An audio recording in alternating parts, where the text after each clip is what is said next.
Cricket जगत आसला एक बड़ खबर।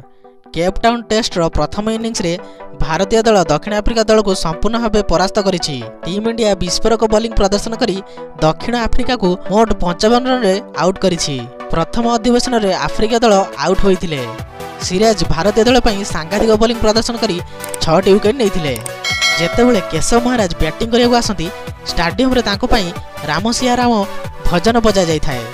एथर मध्य समान घटना घटिछि, किंतु ध्यान कोहली उपरे आसीछि। जेतेबेले एही भजन बाजिथिला विराट कोहली भगवान श्री रामक परी तीरर अंगभंगी करिथिले एवं एहार वीडियो शीघ्र भाइराल होइथिला। कोहली मध्य हातरे मुंडिया मारिथिले। से ईश्वर को मध्य क्षमा मागिथिले जे मु तुम सह समान नुहे एवं तीर मारिथिले।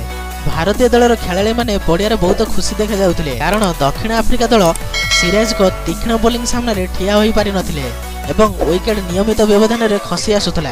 सिराज 6टी विकेट निथिले एवं दक्षिण आफ्रिका दल मोट 55 रन स्कोर करिथिला।